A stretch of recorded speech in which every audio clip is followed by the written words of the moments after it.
sauvegarder nos traditions. Sauvegarder la jeunesse africaine, sauvegarder, sauvegarder la culture africaine, sauvegarder la jeunesse africaine, sauvegarder, sauvegarder la culture africaine.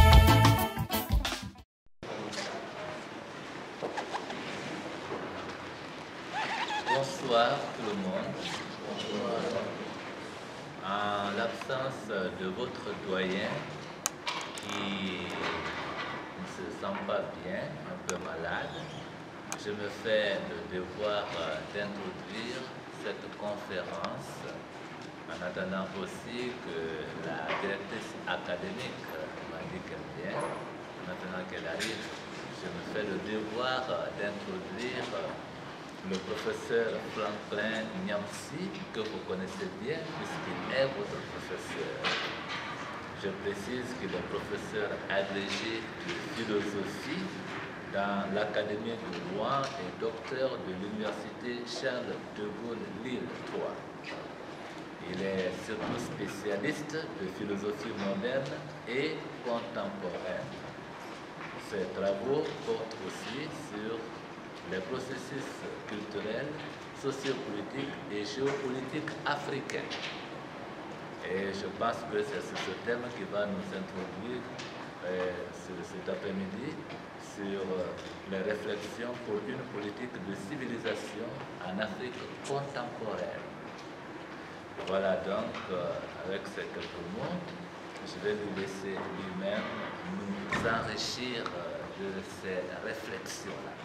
Professeur, à vous la parole. Monsieur le Président de l'Université catholique Unité de Bamako, cher Père Clément Lona, je vous remercie des paroles chaleureuses d'introduction et de bienvenue. Et je me réjouis une fois de plus de pouvoir retrouver la communauté de cette jeune université autour de cet événement commun qui nous lie et qui est celui de l'exercice de la pensée. Il m'a été proposé de présenter une réflexion, une analyse sur la question de la civilisation africaine.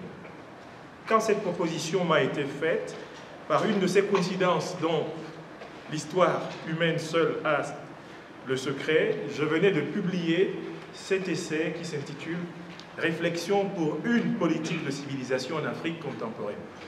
Donc, d'une pierre, je faisais deux coups, car, en fait, j'étais mis en situation de présenter les résultats que j'avais tenté d'inscrire dans cette œuvre, et en même temps, de renouveler ma réflexion au contact de ceux avec qui, ceux pour qui également, je pense, en tant qu'intellectuel originaire de ce continent, et en tant qu'intellectuel de la diaspora africaine d'Occident par ailleurs.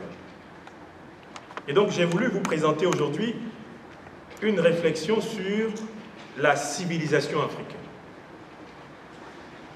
Déjà, la formule civilisation africaine est une formule problématique.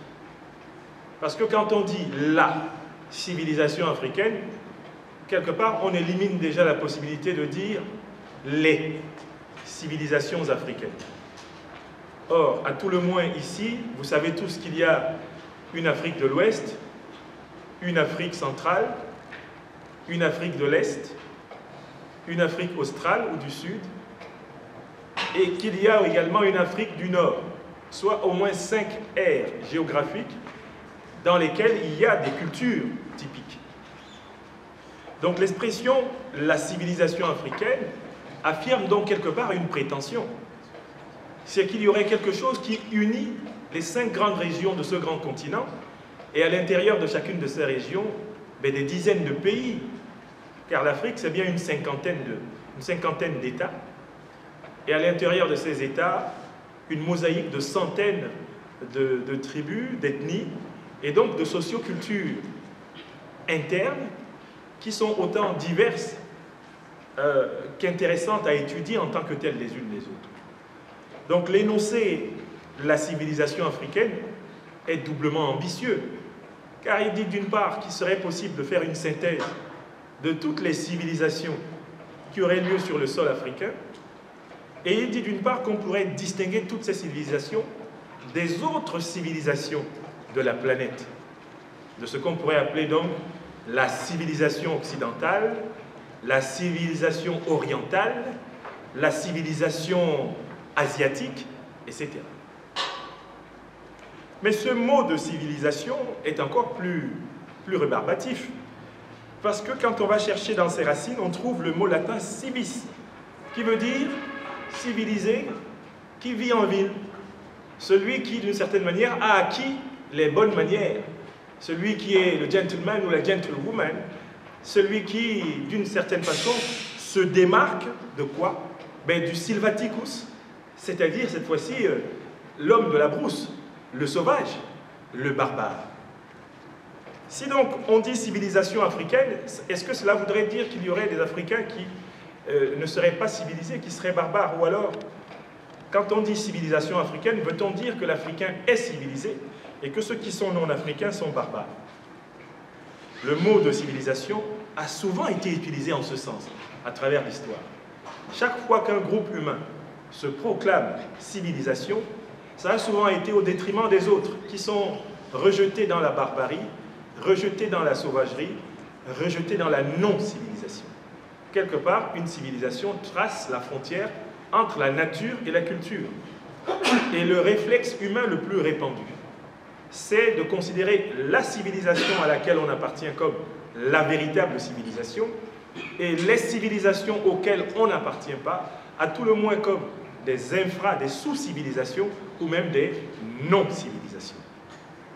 Donc le concept de civilisation, en tant qu'il privilégie l'homme qui a acquis un certain nombre d'attributs intellectuels, matériels, sociaux, culturels, économiques, par opposition à celui qui ne les a pas acquis, c'est une notion qui peut être une notion clivante, une notion qui crée des discriminations plus ou moins assumées. Dans la notion de civilisation, nous courons donc en permanence 3 risques. Cette notion comporte 3 risques. L'employer sans en préciser le sens, c'est courir le risque de tomber dans 3 pièges. Le premier piège dans lequel on risque de tomber, c'est le primitivisme. Le primitivisme, c'est un mot qui est formé à partir du mot primitif, consisterait à placer les sociétés humaines sur une échelle de la plus primitive à la plus civilisée. Et tout le problème étant de savoir laquelle on va placer au sommet de l'échelle. Or, ce qu'on observe, c'est que ceux qui raisonnent de manière primitiviste, eh bien, mettent toujours au sommet de l'échelle leur propre civilisation et à la base, celle des autres. Il s'ensuit que le primitivisme est contradictoire parce que, en fait, il instaure plusieurs civilisations supérieures. Or, s'il y a plusieurs civilisations supérieures, aucune finalement ne l'est, puisque toutes le prétendent. Donc le primitivisme comporte ce risque d'opposer l'homme du passé à l'homme du présent, un peu comme si on pensait que les hommes d'il y a 6000 ans, 7000 ans ou 10 000 ans sont moins intelligents que nous. Évidemment, quand vous regardez le Hottentot dans le désert de Namibie, le pygmée dans la forêt équatoriale, ou le paysan Dogon dans les falaises de Bandiagara, vous avez le sentiment, parce qu'il est moins bien habillé apparemment que vous, parce qu'il ne détient pas un téléphone portable, un ordinateur portable, une connexion, etc. Vous avez parfaitement l'impression d'être plus avancé que lui. La vraie question qui se pose, c'est en réalité, si on vous transplante dans la forêt équatoriale pour y passer 1 mois, est-ce que vous seriez capable de mieux y survivre que le pygmée? Si vous n'êtes pas capable de mieux y survivre que le pygmée, sachez qu'en tant que pygmée, vous seriez un pygmée inférieur. Si on vous transplante dans les falaises de Bandiagara, dans le monde aride des rochers du pays Dogon, seriez-vous capable de planter, de vivre, de survivre pendant 1 mois sans avoir besoin d'assistance des connaisseurs du lieu? Si vous n'en êtes pas capable, sachez que vous êtes un sous-Dogon, c'est-à-dire en réalité qu'en contexte Dogon, vous ne seriez pas considéré comme intelligent.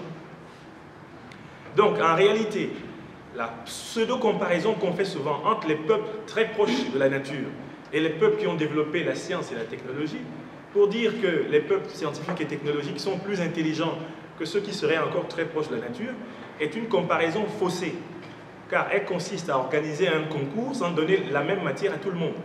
Si on veut savoir ce que vaut l'enfant Dogon ou l'enfant pygmée, qu'on l'installe à New York à 8 mois et qu'on observe ce qu'il saura quand il aura 18 ou 20 ans, ben, il saura ce que c'est le petit New-Yorkais. Il sera un petit New-Yorkais. Si on veut savoir ce que vaut le petit New-Yorkais, ben, qu'on l'installe aussi, bien sûr, chez les paysans du pays Dogon ou chez les pygmées d'Afrique équatoriale pendant 18 ans, et on verra que ce sera un très bon paysan Dogon et un très bon pygmée d'Afrique équatoriale. Ce qui prouve parfaitement que les mesures d'intelligence, a priori, sont toujours fausses. Il faut mesurer l'intelligence en vérifiant que les tests qui sont mis en place tiennent compte du contexte dans lequel l'individu grandit. C'est ainsi que quand vous vous connectez sur une émission de télévision occidentale et qu'on pose des questions auxquelles vous ne répondez pas ou auxquelles vous faites faux, vous pouvez avoir l'illusion d'être idiot. Mais on ne vous a pas posé des questions qui sont en rapport avec votre environnement. On vous a posé des questions qui sont extraites d'un environnement qui n'est pas le vôtre. C'est parfaitement compréhensible que vous ayez un mauvais score. Donc le primitivisme, en réalité, crée une échelle fausse entre les êtres humains, parce que c'est une échelle qui ne tient pas compte de leur contexte de développement respectif. Le deuxième risque qu'on court en utilisant aveuglément le concept de civilisation, c'est le différentialisme. Alors le différentialisme, c'est l'idée selon laquelle les civilisations seraient foncièrement, totalement, radicalement différentes les unes des autres. Qu'aucune d'entre elles n'a emprunté aux autres et que chacune d'entre elles est pure, c'est-à-dire est détentrice d'une spécificité telle qu'on ne peut même pas imaginer qu'elle soit en entente sur tel ou tel point avec les autres. Le différentialisme sépare radicalement les civilisations. Or, en fait, c'est un piège, parce qu'en fait, il n'y a aucune civilisation pure. Entendez par là aucune civilisation qui se soit construite sans les apports de ses précédentes et de ses contemporaines. Toute civilisation puise dans celle qui la précède et puise également, bien sûr, dans celles qui vivent, qui coexistent avec elle. Une civilisation, qu'est-ce que c'est? On peut commencer à préciser. C'est un ensemble de réponses qu'une communauté humaine, dans l'espace et dans le temps, apporte aux problèmes qu'elle rencontre. Ensemble de réponses qu'une communauté humaine, dans un espace et un temps donné, apporte aux problèmes qu'elle rencontre. Ces problèmes sont en rapport avec ses besoins et ses désirs. Une civilisation est une organisation humaine pour bien se nourrir, pour bien se soigner, pour bien se vêtir, pour bien se loger, pour bien se mouvoir, pour avoir des relations sociales et pour pouvoir satisfaire des désirs, comme la reconnaissance symbolique que procure la fondation des familles, la citoyenneté, les voyages internationaux, etc. Donc, en fait, une civilisation, c'est une organisation humaine ayant pour but de trouver des solutions aux problèmes qu'une communauté et les individus qui la composent trouvent. Mais quand on a des problèmes, que fait-on? Mais on cherche les réponses. Et les réponses, on peut les trouver partout. Quand vous prendrez une langue, quelle que soit la langue que vous prenez aujourd'hui dans le monde, vous trouverez dans cette langue des mots étrangers. Dans la langue française, il y a des mots arabes. Il y a maintenant d'ailleurs dans la langue française des mots d'origine africaine. Dans chacune des langues locales africaines que vous pouvez connaître, il y a des mots qui viennent des langues voisines. Il y a des mots qui viennent des langues d'importation. Vous voyez donc que pour dire le monde, par exemple, nous avons besoin d'utiliser de temps à autre le langage de l'autre. Donc ça illustre très bien ce caractère, en quelque sorte, ouvert de la civilisation sur le passé, sur le présent et bien sûr sur l'avenir.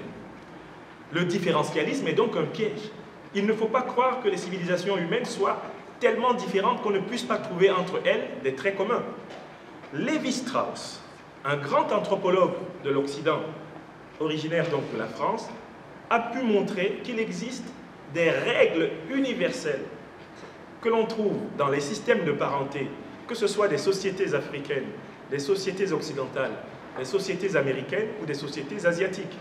L'une de ces règles, c'est le tabou de l'inceste, l'interdiction des rapports sexuels généralisés entre les membres de la même famille.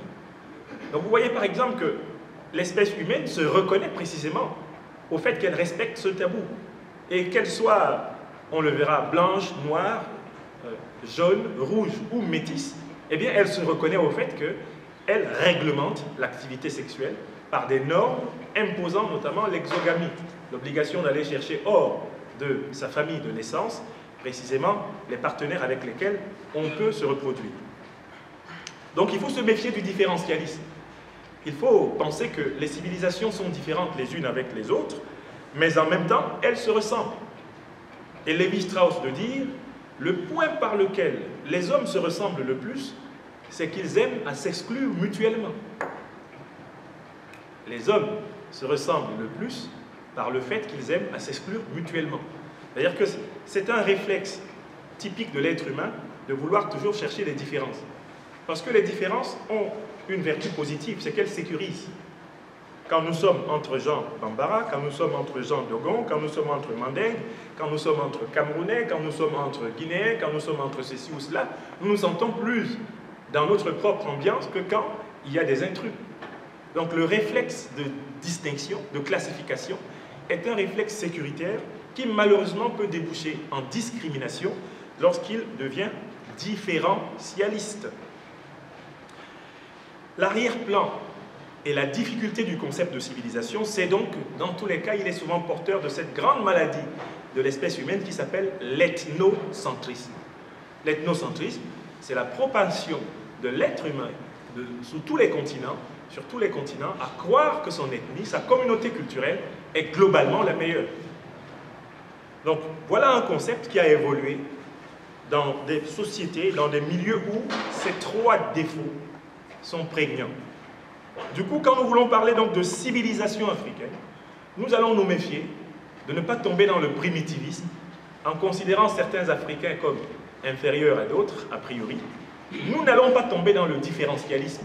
La civilisation africaine, ça ne va pas être quelque chose qui est fermé sur soi-même, mais ça va être quelque chose qui est ouvert sur l'histoire, le passé, ouvert sur l'avenir et ouvert sur le présent. Nous n'allons pas non plus tomber dans l'ethnocentrisme, c'est-à-dire dans l'illusion que tout ce qui est africain est bon.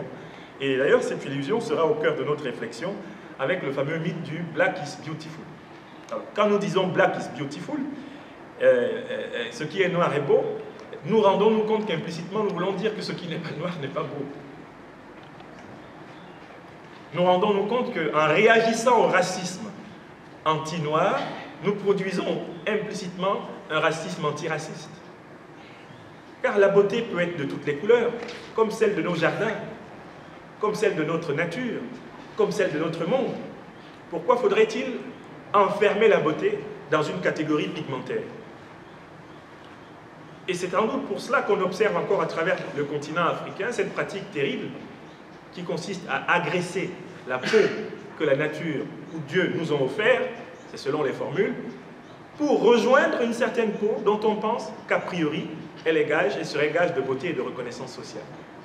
N'est-ce pas parce que, en réalité, le primitivisme, le différentialisme, l'ethnocentrisme et donc finalement le racisme ont tenté d'assigner les individus à leur pigmentation, à leur apparence physique, alors même qu'ils sont d'abord des personnes humaines.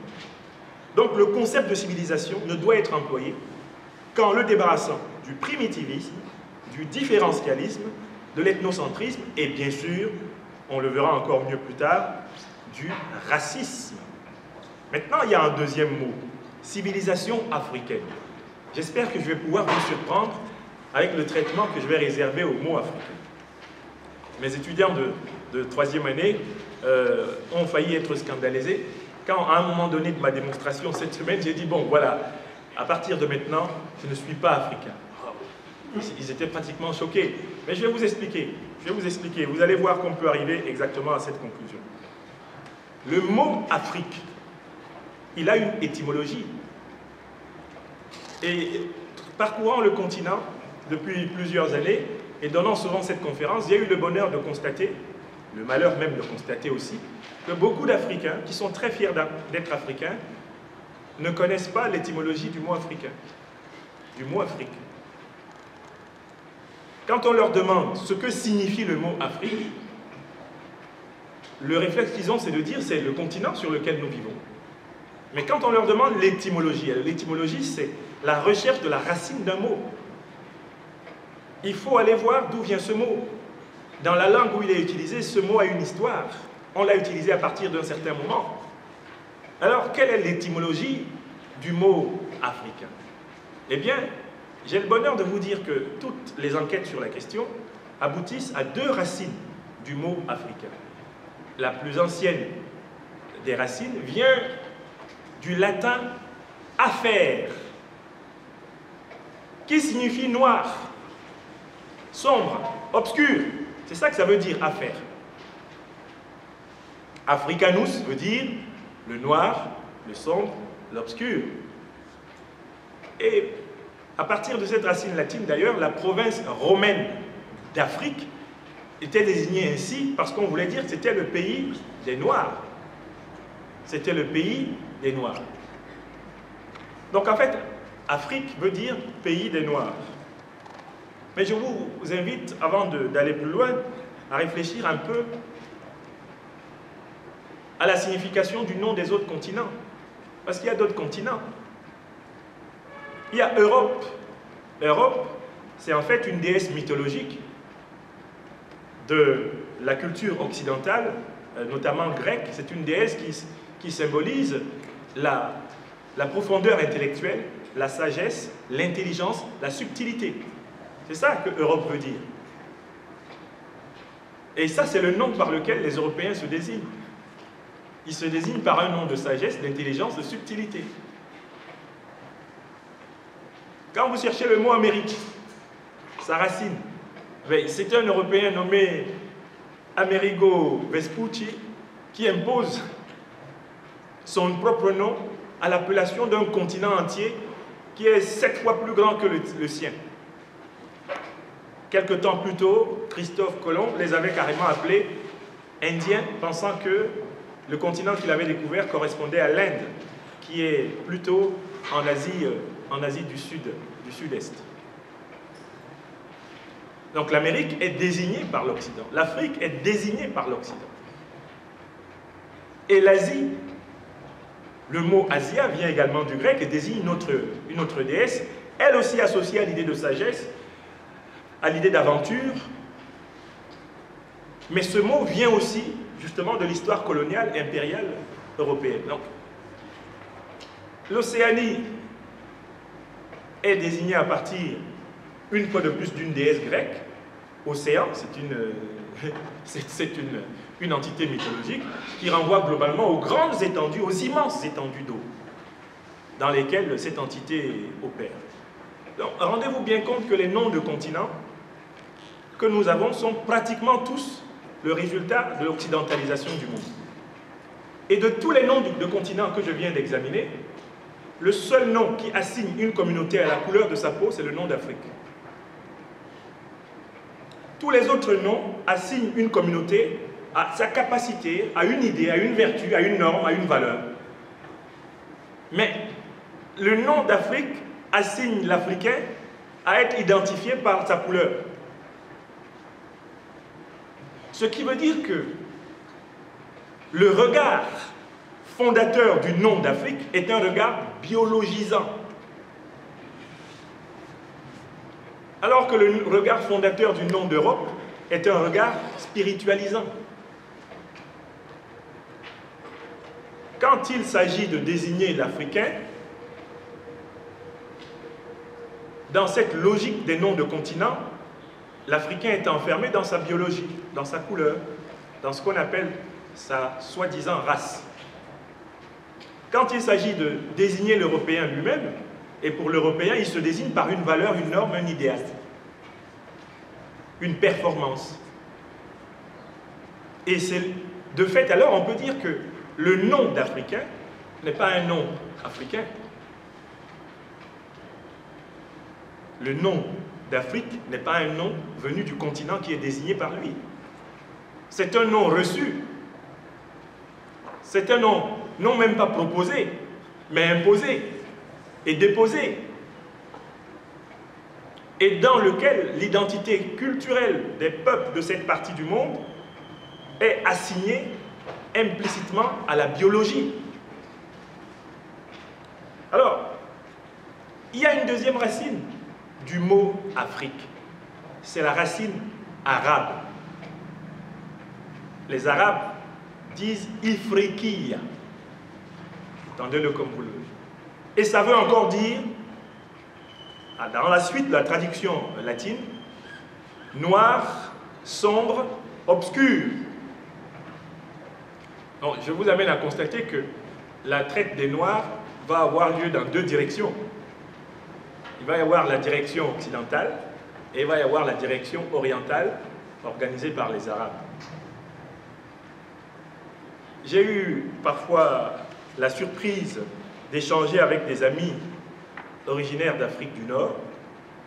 Lorsqu'ils partent, mettons, de Poitiers ou de Rouen pour aller chez eux au Maroc, en Tunisie ou en Égypte, et que je leur dise, ben, tu rentres en Afrique?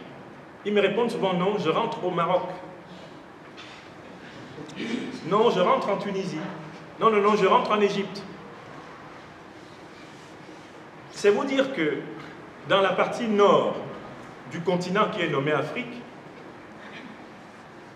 vivent des populations qui, dans leur représentation d'elles-mêmes, se perçoivent comme des populations orientales, du Moyen-Orient, et non pas africaines, pour beaucoup d'entre elles. Il s'ensuit qu'à leur sein, des personnes qui ont la peau noire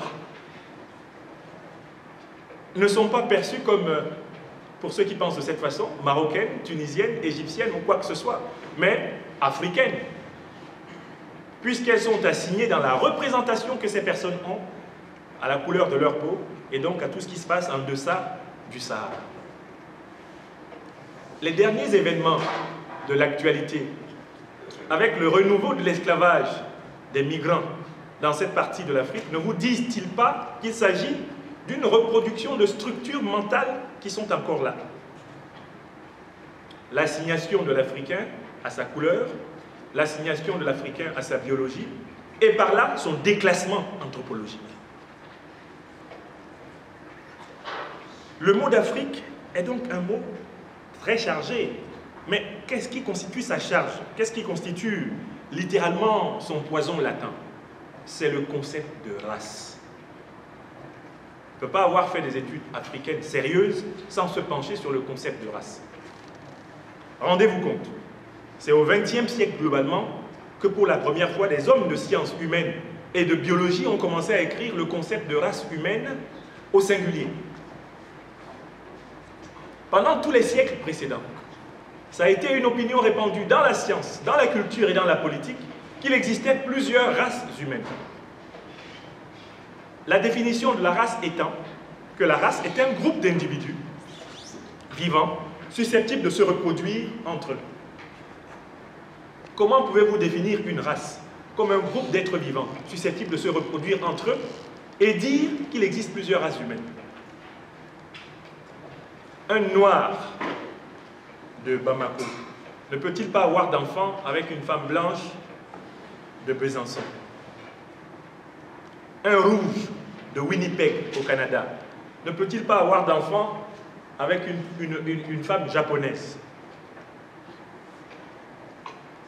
Un Esquimau de l'Antarctique ne peut-il pas avoir d'enfant avec une femme de Guinée équatoriale?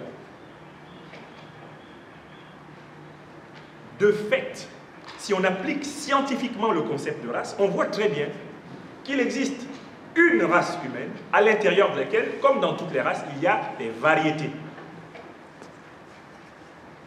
Mais dès lors qu'il existe une race humaine à l'intérieur de laquelle il y a des variétés, parce que les lois de reproduction interne l'attestent, mais il y a une science qui est apparue et sur laquelle Cheikh Anta Diop va énormément insister. Cette science s'appelle la génétique des populations.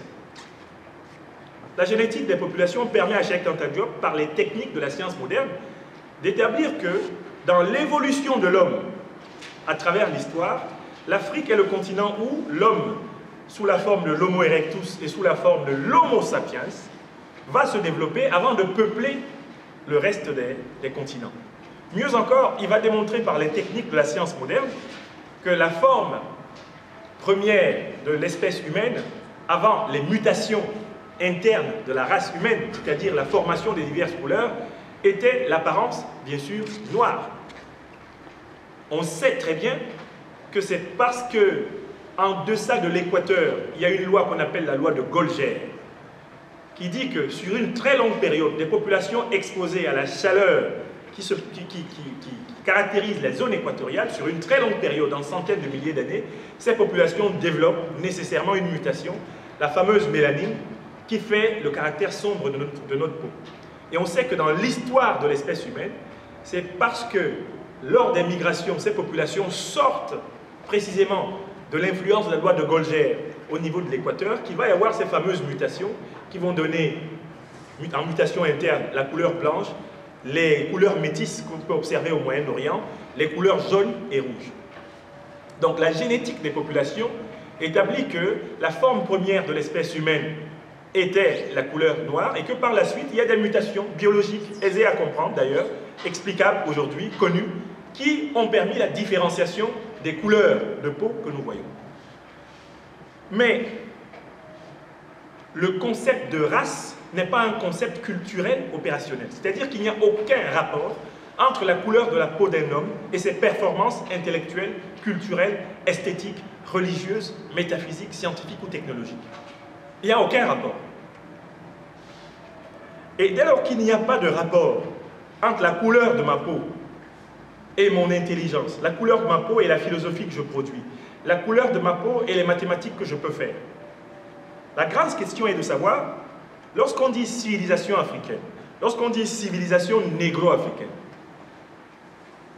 est-ce qu'on ne tombe pas dans le piège de l'assignation à la race en tentant de valoriser le caractère nègre d'une civilisation? Parce que si, pour valoriser la civilisation africaine, on est obligé d'insister sur le fait que ce sont des Noirs qui l'ont faite, Cheikh Anta Diop a des raisons pour lesquelles il insiste à son temps, que ce sont des Noirs qui ont bâti la grande civilisation de l'Égypte pharaonique. Les raisons sont très simples. C'est que tout au long de la période de la traite des Noirs, à partir du XVe siècle, jusqu'à la colonisation au XXe siècle, les intellectuels de l'Occident se sont employés à blanchir, pour ainsi dire, la civilisation de l'Égypte pharaonique, qui pendant 3000 ans, en réalité, a été la civilisation humaine dominante.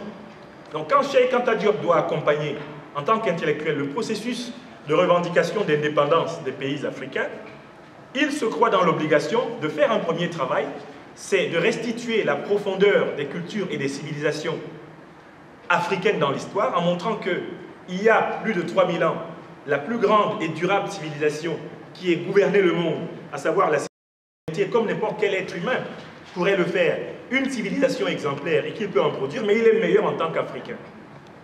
Alors on retombe dans Black is Beautiful, je suis fier d'être noir, à une époque où précisément ça ne se justifie plus.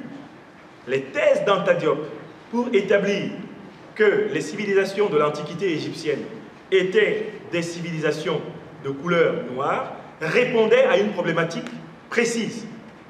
Pour justifier le colonialisme, les racistes, les impérialistes occidentaux avaient tenté d'effacer justement la vraie mémoire de l'Antiquité culturelle et civilisationnelle africaine.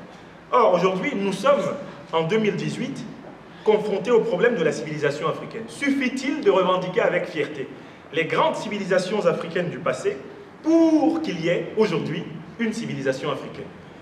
Eh bien, dans le deuxième moment de ma réflexion, je vais montrer que non, cela ne suffit point. D'autant plus que la civilisation africaine dans le passé, eh bien, a été produite dans un processus historique, dans un processus dialectique. Et ce processus se poursuit jusqu'à nous. Une civilisation n'est pas quelque chose de statique, elle n'est pas quelque chose de définitif, elle n'est pas quelque chose, en quelque sorte, de naturel, c'est quelque chose qui change, c'est quelque chose qui évolue, c'est quelque chose qui se reformule. Dès lors, poser le problème de la civilisation africaine aujourd'hui suppose que nous décrivions d'abord ce que l'Afrique contemporaine est. Ensuite, que nous voyons ce que l'Afrique contemporaine a été et ce qu'elle pourrait devenir. Mais il faudrait que dans l'être là de l'Afrique, dans l'actualité, dans le diagnostic de ce que c'est que l'Afrique, nous repérions déjà ce qui a survécu du véritable geste de civiliser. Y a-t-il en cette Afrique des pratiques de civilisation qui puissent nous servir de modèle, de repère, de paradigme pour penser la contribution de l'Afrique à cette civilisation de l'universel dont parlait Léopold Sédar Senghor. Y a-t-il dans le passé africain des références qui nous permettent de nous en inspirer pour les réformes sociales, culturelles, économiques, politiques dont nous avons besoin pour bâtir une civilisation à la hauteur des défis du XXIe siècle? Enfin, par quel projet doit passer une réforme civilisationnelle justement pour mériter le nom de civilisation africaine? Alors, moi, je commence volontiers à décrire la civilisation africaine contemporaine dans ses aspects matériels, psychiques et spirituels. Je vais être relativement schématique ici, parce que j'aimerais vraiment tenir 1 heure, globalement, mon exposé, afin de pouvoir consacrer la 2e heure à la discussion avec vous. D'abord, sur le plan matériel. Je me base sur mon expérience d'une vingtaine de pays africains que j'ai visités et relativement arpentés. Nous pouvons constater que la matérialité africaine actuelle, elle est dominée dans son organisation par le phénomène de l'occidentalité. On peut prendre comme modèle d'observation la ville africaine.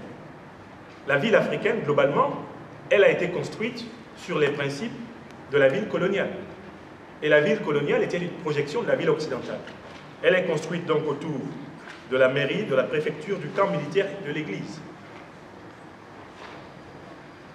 Donc on peut déjà constater que l'urbanité africaine est une projection de l'urbanité coloniale ancienne, laquelle elle-même est une projection de la compréhension, bien sûr, occidentale de l'espace.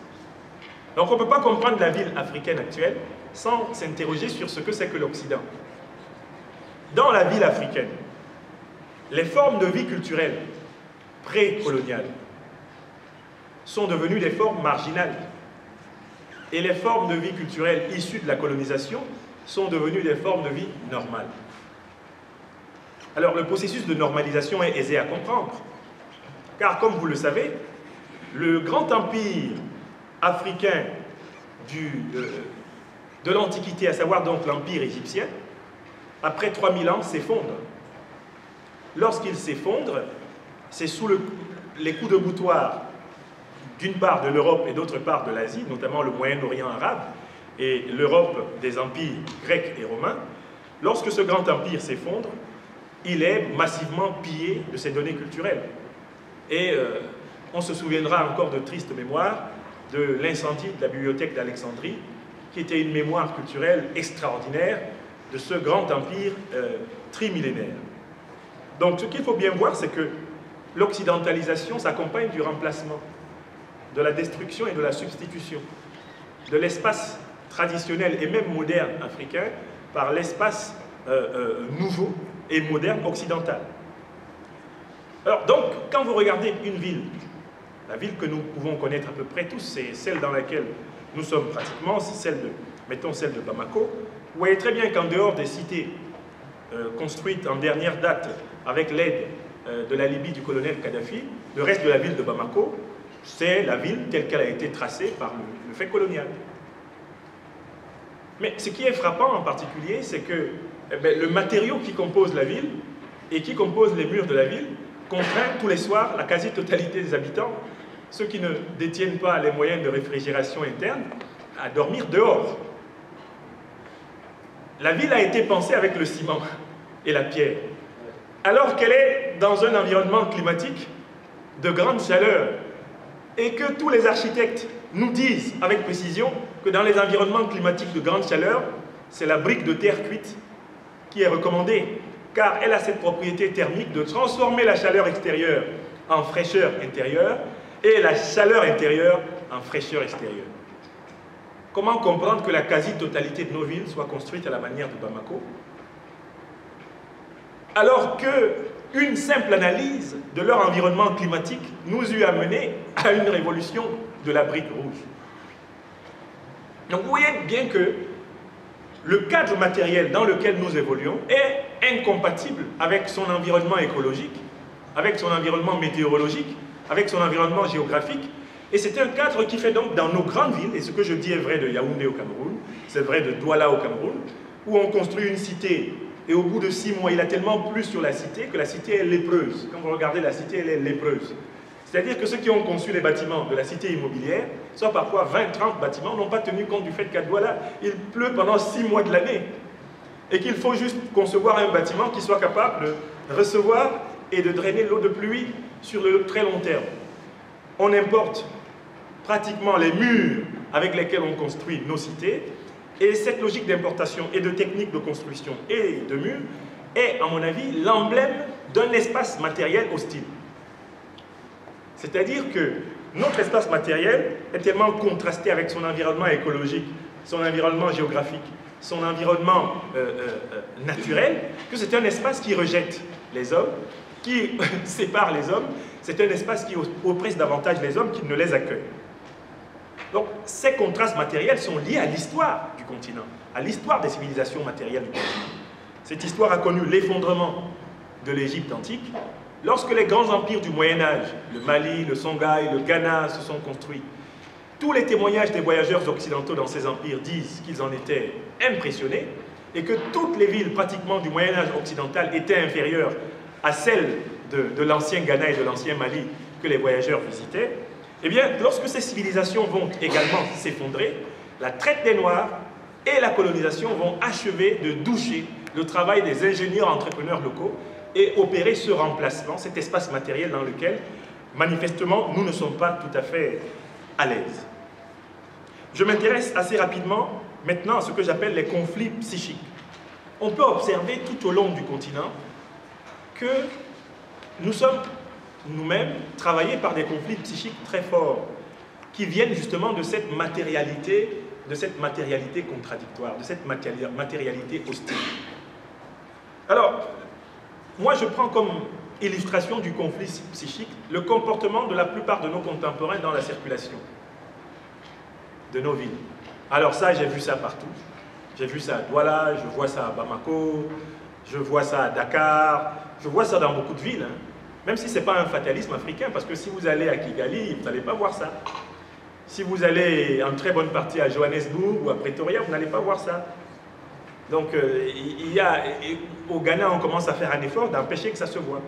Mais le comportement de la plupart des usagers de l'espace public témoigne d'une perturbation psychique. Tout se passe comme si, dans tout le continent, nous sommes formatés pour violer les règles.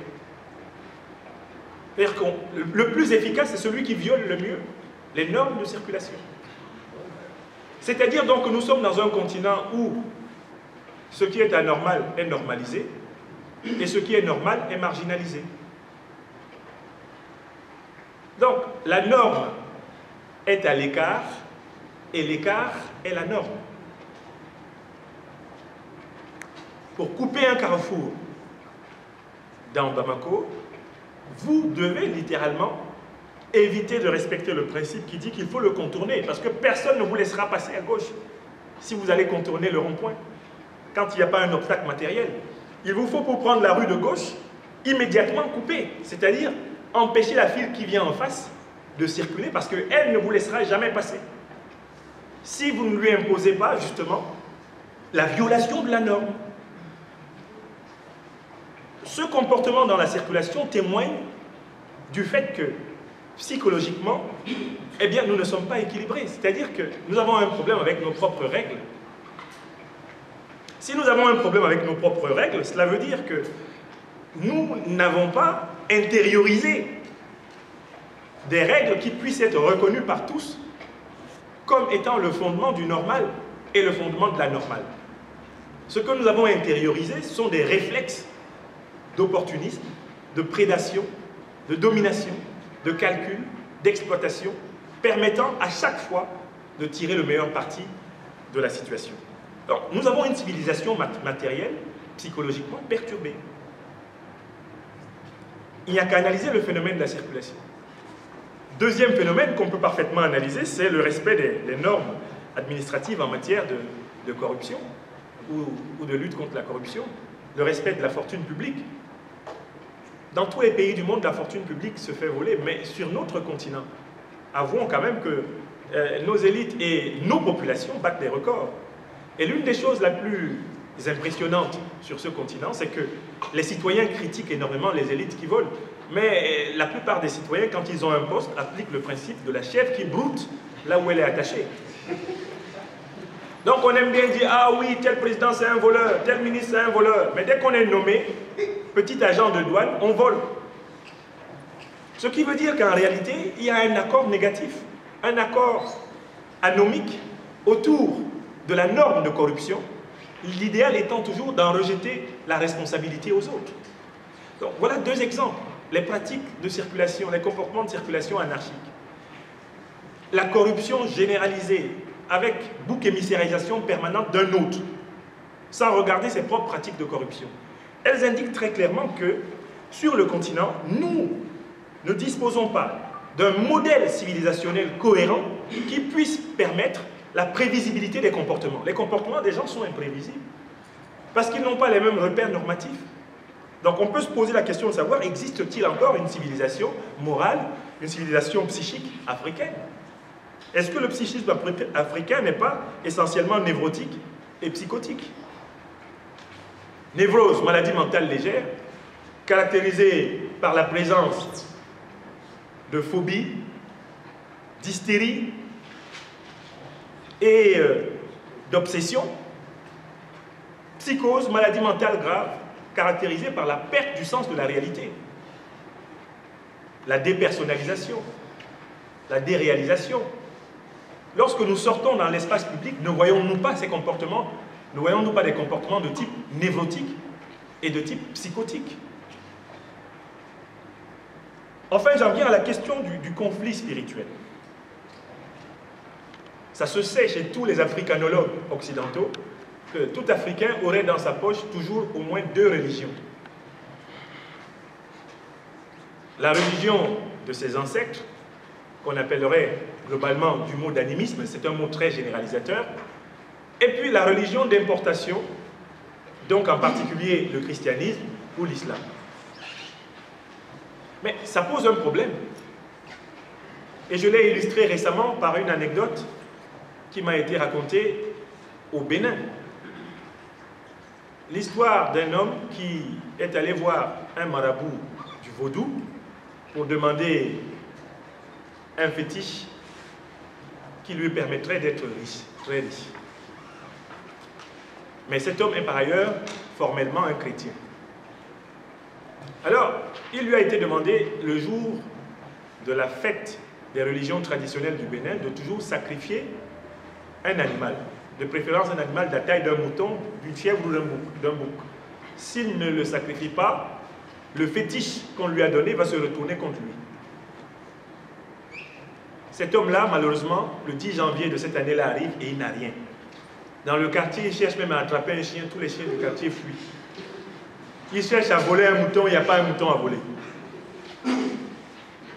Et l'heure fatidique de minuit arrive bientôt, sans qu'il n'ait fait le sacrifice, sans lequel son fétiche va se retourner contre lui.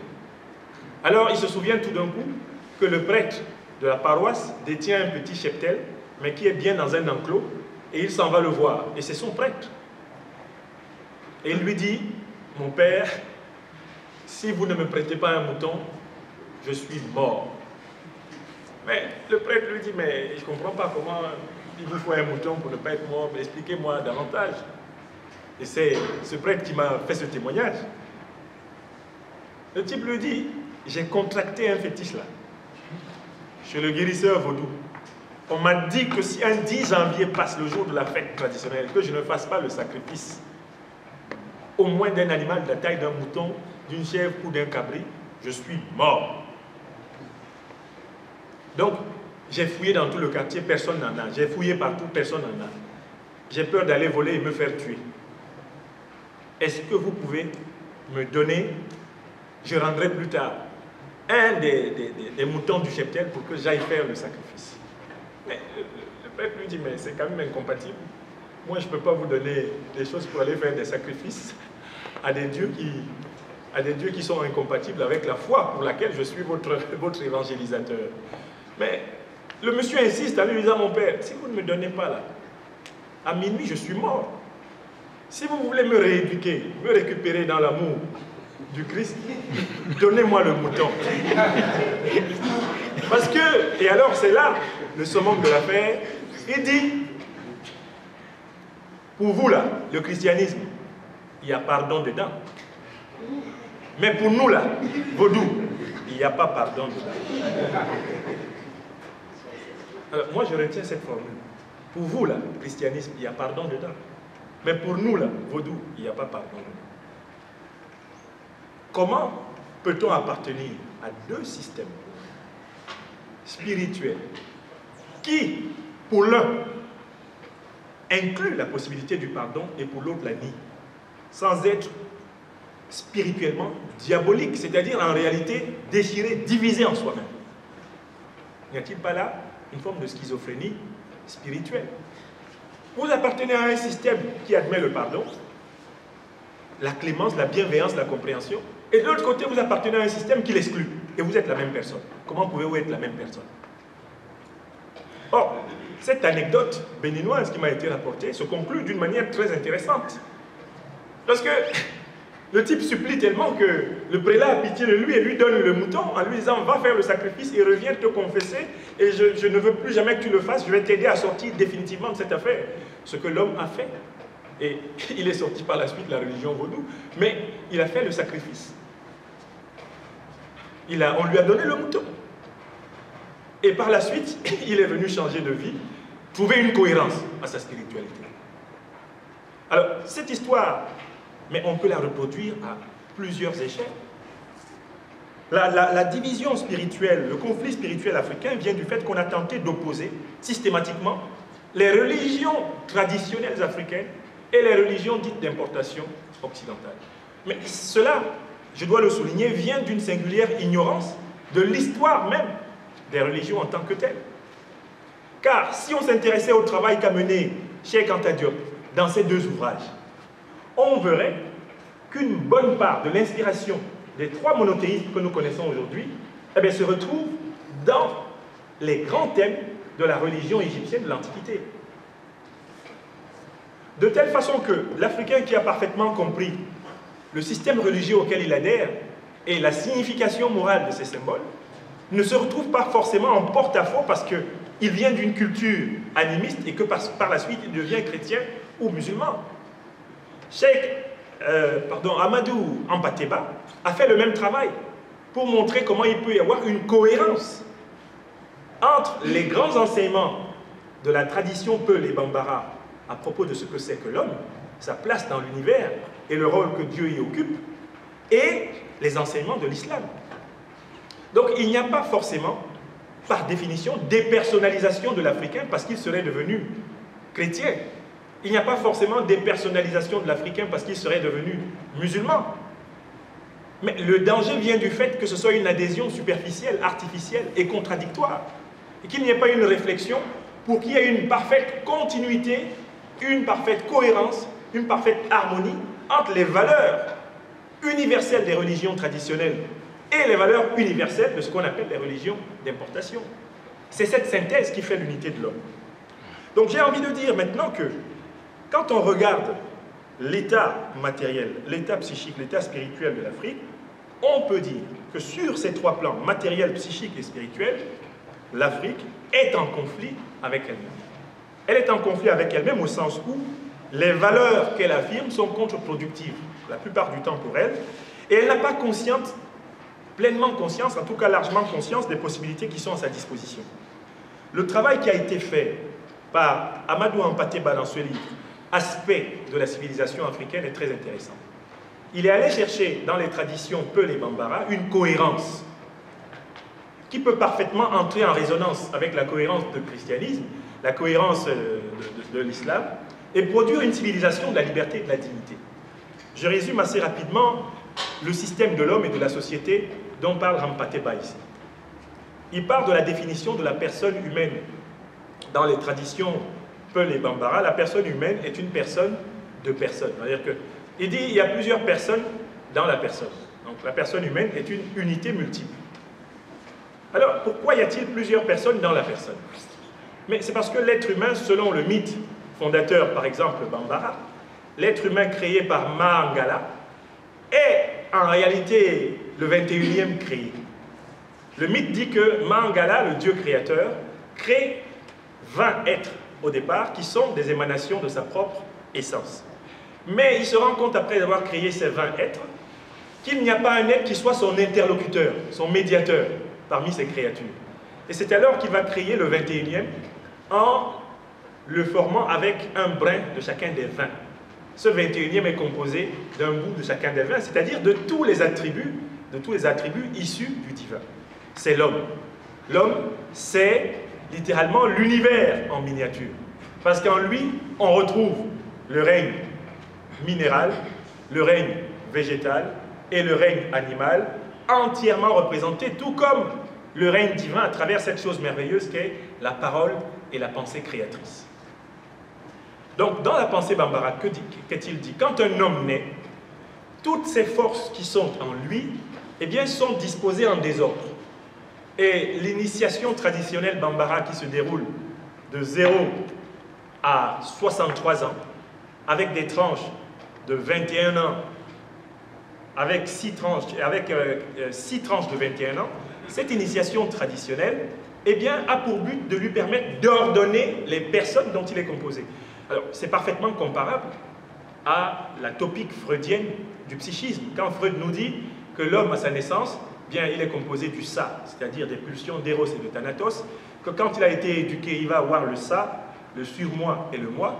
Eh bien, Ampateba nous dit, la tradition Peul et Bambara, elle aussi avait pensé, justement, que les puissances qui sont en l'homme, elles sont chaotiques à sa naissance, et l'initiation, l'éducation a pour but de les ordonner. En une éducation, en une période, en tout cas de maturation, qui va de 0 à 42 ans, jusqu'à cette fameuse maîtrise. Alors, qu'est-ce que c'est qu'éduquer un homme? C'est ordonner en lui les énergies matérielles, mentales et spirituelles, de telle façon que cet homme lui-même entre en harmonie avec la société humaine, et qu'avec cette société humaine, il entre en harmonie avec l'univers. Donc, Dieu est considéré dans cette philosophie de vie comme l'harmonie première. Lorsqu'il crée, il transmet des enseignements pour que ceux qui viennent d'être créés, les hommes, eh bien, reçoivent l'éducation qui leur permet de s'ordonner eux-mêmes. Lorsqu'ils sont ordonnés eux-mêmes, ils peuvent entrer en harmonie avec la société. Entrant en harmonie avec la société, ils sont capables, en communauté, d'être en harmonie avec la nature. Ce qui crée donc une société de dignité, une société de liberté, une société d'espérance et de foi. Donc il existe, avec une pensée comme cette pensée Peul et Bambara, un modèle qui peut être au principe, justement, du redressement, de la reconstruction d'une civilisation africaine cohérente. D'autant plus qu'on se rend compte par des comparaisons ethnologiques que les principales étapes de ce processus initiatique Bambara et Peul se retrouvent recoupées dans les grandes écoles de l'initiation traditionnelle africaine lorsqu'elles sont comprises de manière positive.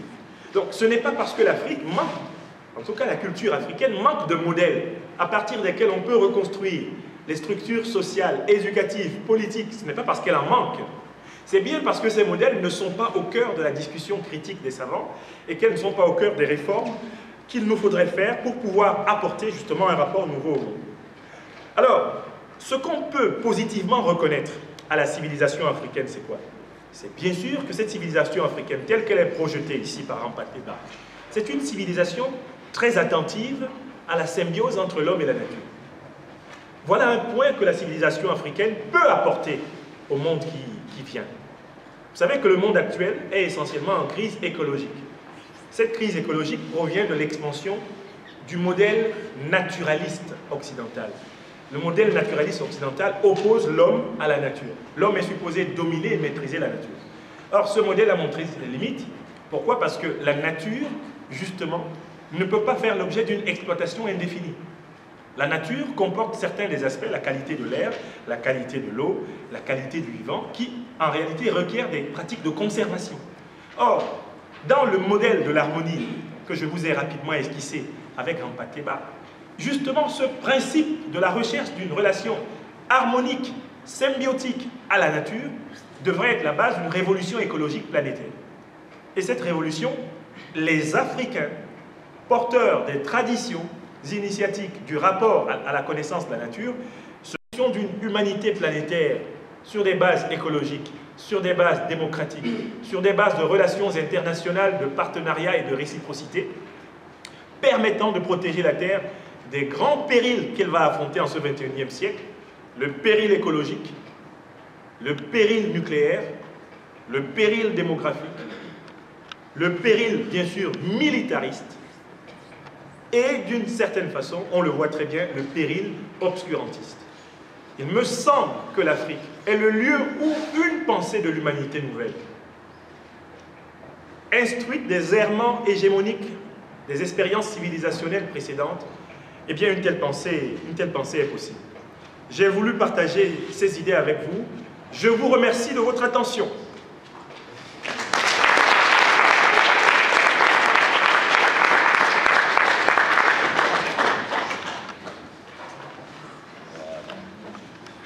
Bien. La directrice académique est arrivée. Même si je suis arrivé avant elle, pour des raisons de trafic. Voilà. Et je me permets donc, je me suis permis le droit de présenter, d'introduire M. Franklin pour cette conférence. Et le doyen aussi est un peu empêché pour raison de maladie. Voilà. Donc c'est comme ça que je me trouve là, avec votre permission. Et je veux d'abord dire merci à M. Franklin pour la qualité de la transmission de la science, du savoir, la pédagogie, la manière. La science marche avec des accords, avec des désaccords, avec des révolutions. Ce qu'il dit, on peut être d'accord, on peut ne pas être d'accord, et puis des révolutions peuvent arriver, c'est bon, mais c'est ça la science. Mais la façon dont c'est venu, c'est ce qui est intéressant parce que c'est ce qui bouscule la réflexion. En parlant de la civilisation, de quelle façon on peut parler de civilisation africaine? Eh bien, il nous a quand même aidé à éviter certains dérapages, comme le primitivisme, comme le différentialisme, l'ethnocentrisme, le racisme, etc. Et il a développé donc son idée sur la civilisation africaine, de quelle manière. C'est cela-là qu'on va discuter, qu'on va causer avec lui, peut-on parler de civilisation africaine, et de quelle manière il l'a développé. On peut échanger avec lui sur ce point de vue-là, et je ne veux pas anticiper les idées, je vous laisse vous-même le provoquer. Il vous a provoqué, il vous a provoqué vous aussi. Il faut le provoquer. Voilà. Merci donc, à vous la parole. Je ne sais pas si la directrice académique. D'accord. Merci. Donc, sans hésiter, allez-y. Donc vous posez vos questions, et moi je note et je vous répondrai. On en prend une série de 5 si vous le permettez, oui. Monsieur le Président. Une série de 5 questions. Si vous vous présentez, ça me facilitera la tâche pour vous appeler votre nom au moment de vous répondre.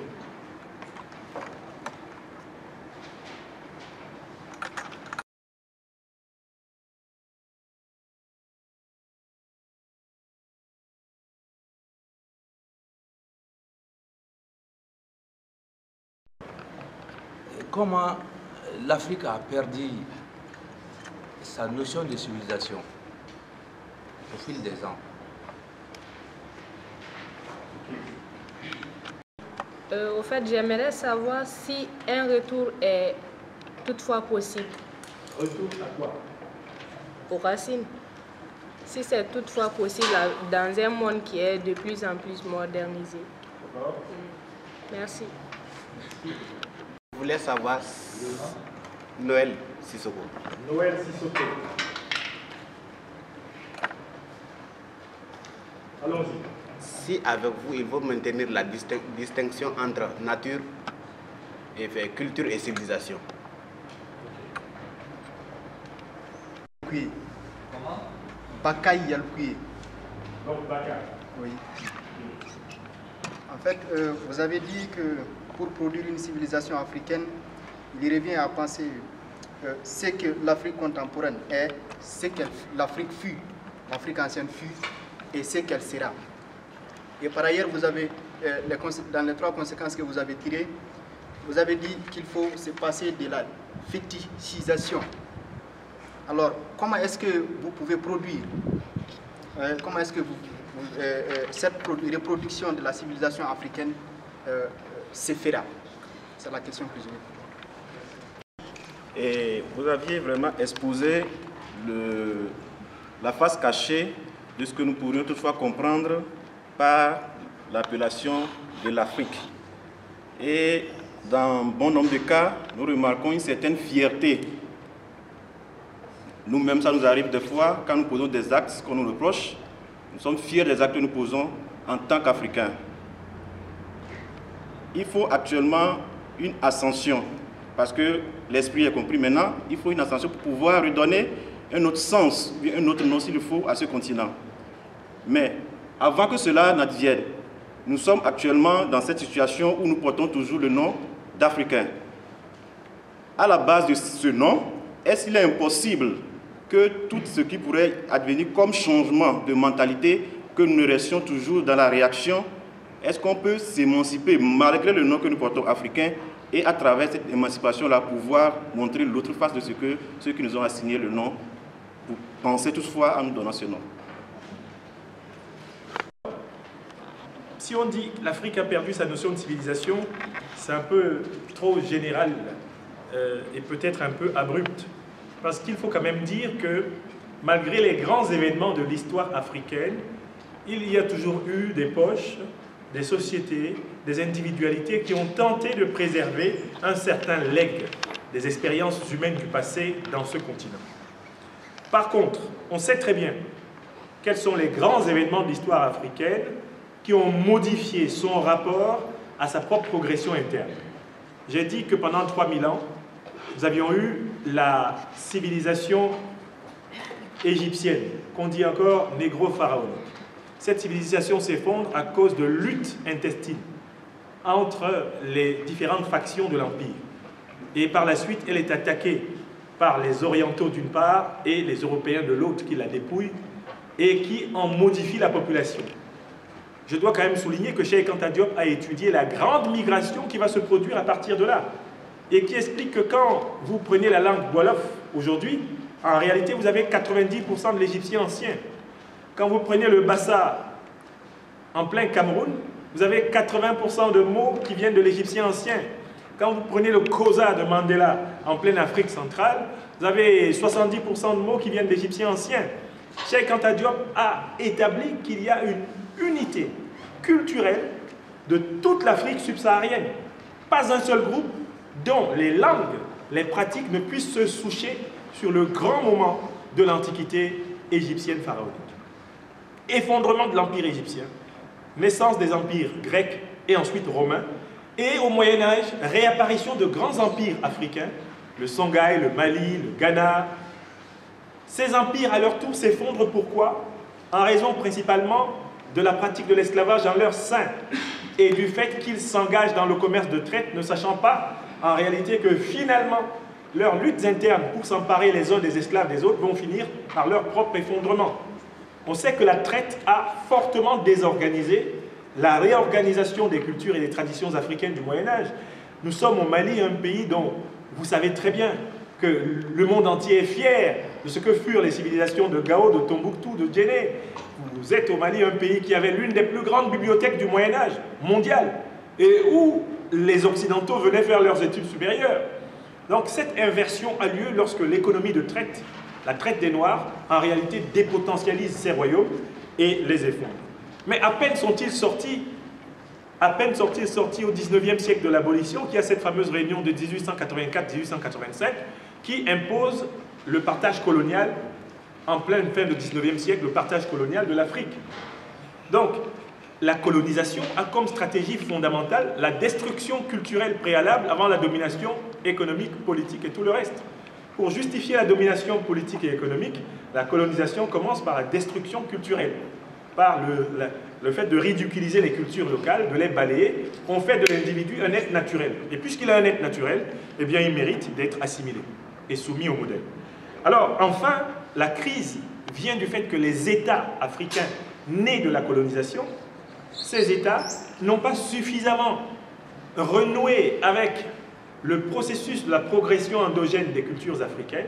Ces États ont marginalisé les cultures traditionnelles et qui pour moi étaient en partie aussi les cultures révolutionnaires africaines pour normaliser l'occidentalisation.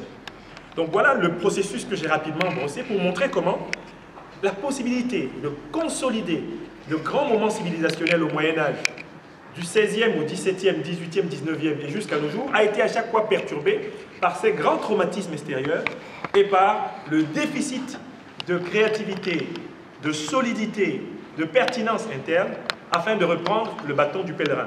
Cela étant dit, je me suis efforcé de montrer qu'il y a eu des travaux. Le travail d'un Boubou Hama, le travail d'un Amadou Hampateba et de beaucoup d'autres chercheurs, de milliers de chercheurs que je n'ai pas cités ici, à travers l'Afrique, aura quand même consisté à sauver, que ce soit à l'UNESCO, que ce soit au CERDOTOLA, que ce soit dans tous les différents IFAD, les instituts de recherche à travers l'Afrique de l'Ouest, l'Afrique centrale, etc., de sauver tout ce qui pouvait être sauvé sous forme de bandes audio, sous forme de livres, sous forme de monographies. Il est important que les étudiants et les chercheurs africains sachent qu'il y a une immense archive africaine à travers notamment les grandes capitales africaines, mais aussi, malheureusement, dans les grandes capitales coloniales. La mémoire de l'Afrique est encore en très bonne partie dans les grandes métropoles des puissances coloniales. Donc voilà comment cette problématique de la civilisation a été abordée. Mais comme j'ai montré que la civilisation, c'est quelque chose qui s'invente, qui se reprend, qui se réorganise, on ne peut pas dire que l'Afrique a perdu complètement sa notion de civilisation puisque nous en discutons. Marietou demande si le retour au passé est possible. Alors, d'un point de vue métaphysique, le retour au passé n'est possible que sur le mode du comme si, sur le mode imaginaire. Car, comme vous le savez sans doute, Marietou, le passé, c'est ce qui n'est plus. Le futur, c'est ce qui n'est pas encore, et le présent, c'est relativement ce qui est. Donc, on ne peut retourner au passé que sous le mode de l'imagination et de la mémoire. Oui, nous avons un devoir d'approfondir la mémoire culturelle africaine jusqu'aux antiquités africaines. Le problème, c'est que les chercheurs africains, les étudiants, les élèves, les écoliers africains sont habitués à une mémoire qui date globalement des indépendances. Comme si, en réalité, sur ce continent, ne s'était pas produit depuis 3000 ans, eh bien, des événements culturels d'une envergure autrement plus importante. Oui, le retour est possible au passé à condition que ce soit un retour pédagogique, un retour critique, un retour inventif et non pas un retour seulement nostalgique et passéiste. Noël Sissoko pose la question de la différence entre culture et civilisation. Alors, sur ces deux notions, il y a deux traditions. Il y a une tradition qui les distingue un peu, en attribuant globalement, si vous voulez, la culture à des sociétés de taille relativement petite et la civilisation à des sociétés de taille beaucoup plus grande, en attribuant la culture à tout ce que l'homme apporte comme transformation de type, on va dire, théorique, de type symbolique, et en incluant plutôt dans la civilisation les transformations matérielles, les transformations institutionnelles. Bref, le concept de civilisation est bien souvent un concept qui embrasse plus largement le phénomène, justement, humain, que le concept de culture. Mais en réalité, cette distinction dans mon exposé n'est pas opératoire, parce que pour ma part, j'utilise l'un comme l'autre. Je considère que la culture, comme la civilisation, c'est tout ce que l'homme fait pour répondre aux problèmes qui lui sont posés par la nature, la culture elle-même et la société. Et donc c'est l'ensemble des réponses que l'homme apporte aux stimulations de son milieu naturel, de son milieu social et de son milieu intérieur, qui peut être biologique, mental et spirituel. Donc, il y a une deuxième tradition qui considère comme synonyme les concepts de culture et de civilisation. Dans mon exposé, c'est cette tradition que j'ai suivie. Baka me pose la question, ce que l'Afrique fut, est et sera. Mais l'Afrique utilisait des fétiches. Alors, si on veut retourner à l'Afrique, ne faudra-t-il pas de nouveau utiliser des fétiches? Mais il me semble que nous avons tendance à penser que tout ce qui s'est fait dans les traditions du passé était efficace. Ça me rappelle un débat que j'ai eu il y a 3 ans dans cette université avec un de mes étudiants qui n'est pas là aujourd'hui, David Camara. Nous étions en train de réfléchir à la condition de l'efficacité d'un système africain de défense. Et le Mali, d'ailleurs, à cette époque, venait de connaître la fameuse attaque, l'attaque de Konna en janvier 2013. Et là, nous sommes en avril 2013. Et donc, nous ayons de savoir ce qu'il faut pour qu'une armée soit véritablement professionnelle et capable de protéger une nation africaine. Alors, David Camara, qui est très inspiré, prend la parole et me dit, monsieur, c'est très simple. On les envoie tous au Boitou. Ils seront blindés, les balles ne vont pas pénétrer.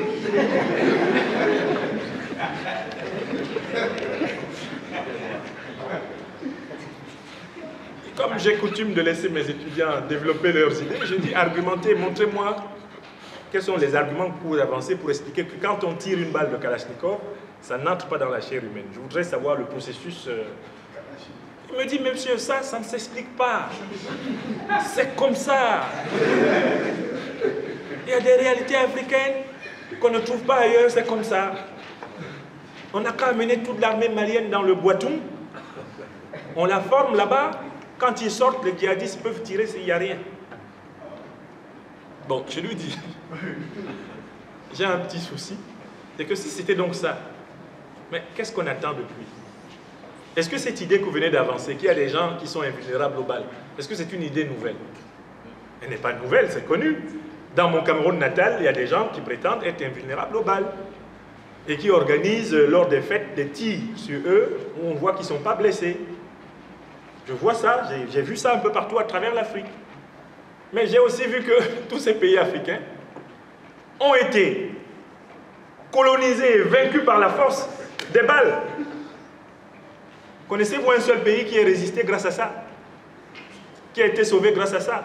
Les Italiens ont été vaincus par les Éthiopiens parce que les Éthiopiens, l'armée de Ménélik, avait eu le temps de se doter de la force de feu. Quand les Italiens sont arrivés, c'est des canons qui les ont accueillis. C'est des tirs de fusil qui les ont accueillis. C'est pour ça qu'ils perdent la bataille d'Adwa. Samori Touré ne se promenait pas avec des fétiches qu'il lançait. Il avait doté son armée d'armes à feu. C'est pour ça qu'elle a créé de sérieux problèmes aux colonnes françaises. Donc, mon cher David, lui disais-je, avec vous, c'est la défaite assurée de l'armée malienne. Et donc, David, qui voulait argumenter, me dit, mais monsieur, vous ne connaissez pas. Nous, on a un grand général. Le général Didier Dako. Lui, c'est un enfant du Boitou. Il va diriger l'armée et ils vont gagner. Malheureusement, quelques années plus tard, le général sauta sur une mine, fut blessé dans la défense de son pays. Question. Où était son fétiche? Où sont les fétiches de tous les soldats africains qui meurent tous les jours? Alors, l'explication habituelle consiste à dire, ça n'a pas marché le coup là, mais un autre coup, ça va marcher. Alors, je raconte cette anecdote concrète pour vous dire, un fétiche, c'est un objet auquel on prête des vertus physiques, mentales, spirituelles, qui ne sont pas avérées. Parce que si c'était vraiment sûr, mais nos armées seraient essentiellement couvertes de fétiches et nous n'aurions jamais été colonisés. Parce que tous nos militaires, tout Africain, sait trouver où se trouvent les marabouts et les guérisseurs, et s'il a besoin de fétiches, il peut en trouver.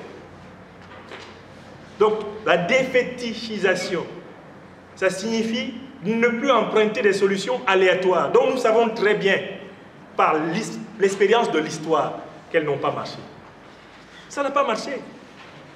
Donc vous pouvez avoir des fétiches, vous, ça va vous empêcher de prendre une balle, mais vous les donnez, vous amenez votre camarade, il les prend, lui, il prend la balle, et pour vous expliquer que ça n'a pas marché. Donc le fétiche n'a jamais été, pour une armée, un élément suffisant pour lui permettre de gagner les batailles. Par contre, les fétiches peuvent avoir une signification psychologique. On voit très bien les soldats de toutes les armées du monde transporter des gadgets, en tout cas des signes, des symboles de leur culture. C'est pour se rappeler un certain nombre de valeurs.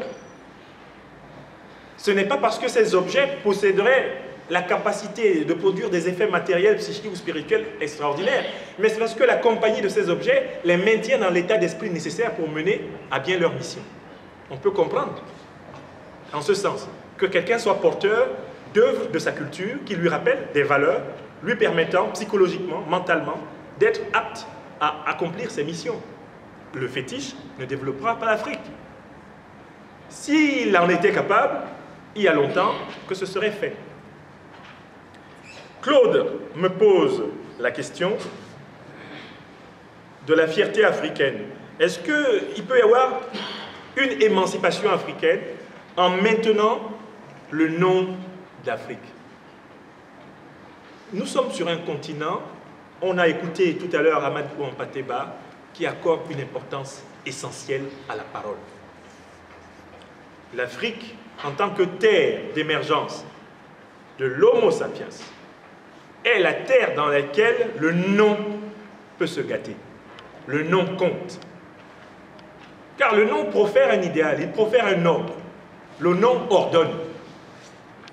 Quel père, quelle mère aimant pourrait appeler leur enfant à sa naissance diable? Qui s'amuserait à appeler son enfant de cette façon? Mais quand on vous donne un nom diabolisant, en vous assignant à votre peau et en tentant de dire que tout ce que vous faites découle de votre biologie, qui vous oblige de vous reconnaître dans ce nom?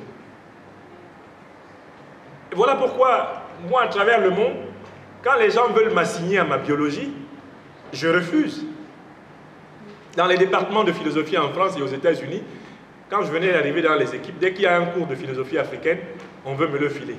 Je leur demande pourquoi. On dit parce que vous êtes africain. Je dis mais un occidental peut parfaitement enseigner la pensée africaine.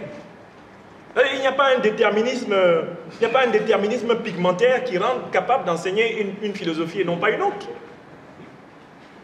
Et moi j'enseigne la philosophie anglo-saxonne. Et moi j'enseigne la philosophie française, la philosophie grecque, la philosophie allemande. Mais pourquoi des Allemands ne seraient pas capables d'enseigner la philosophie africaine, s'ils l'ont bien comprise? L'Afrique a comme ambition de produire des philosophies, des théories scientifiques universelles. Et bon, si donc, elles ont donc une prétention universelle, pourquoi voulez-vous que ce soit seulement les Africains qui les enseignent? Il faut refuser l'assignation biologique, l'assignation pigmentaire, la prison de la peau, et affirmer plutôt l'inventivité, la créativité, la réflexivité. C'est par cela que l'Africain doit être reconnu dans le monde. Et à ce moment, il n'est plus nécessaire pour lui d'être identifié seulement en tant que noir. L'Africain, comme l'Occidental, l'Européen, l'Asiatique, il est d'abord un homme. Je suis d'abord un homme. Et tout le reste des attributions sont en réalité des normes conventionnelles et culturelles. Pourquoi vouloir m'enfermer dans ma biologie? Rendez-vous compte, la traite des Noirs, c'est le seul esclavage connu dans l'histoire de l'humanité qui a eu comme critère la couleur de la peau. Vous imaginez ça? On rassemble des êtres humains sur toute la Terre sur le critère de la couleur de leur peau. La seule fois que ce soit arrivé dans l'histoire de l'humanité, c'était pour l'homme noir. Parce qu'il y avait de l'esclavage dans toutes les sociétés humaines, avant la traite des Noirs. Mais la traite des Noirs, c'est l'assignation du statut d'esclave à un homme en vertu de sa biologie. Il y avait des esclaves blancs, il y avait des esclaves rouges, mais ils n'étaient pas esclaves parce que blancs, parce que rouges, mais ils étaient esclaves parce qu'on les avait capturés. Platon s'est retrouvé en esclavage. Il a fallu qu'on le libère. Il était blanc. Mais 20 millions environ d'Africains, de Noirs d'Afrique, se retrouvent réduits à l'esclavage sur le critère de la couleur de leur peau. Et on interprète certains textes de la théologie chrétienne pour justifier tout cela. On dit qu'ils sont les descendants de Cham, le fils maudit de Noé. Ce qui permet de comprendre ce qui leur arrive. Donc il y a eu toute une organisation pour faire accepter à l'Africain qu'il est prisonnier de sa peau, prisonnier de sa biologie, qu'il ne peut pas être autrement. J'ai reconstitué avec les étudiants de licence l'autre jour le champ lexical de la notion d'Afrique. Mais c'est un champ lexical, mais il est empoisonné. Nous avons dégagé 26 significations de la notion d'Afrique et la plupart de ces notions étaient des notions négatives, infamantes, accusatoires, culpabilisantes.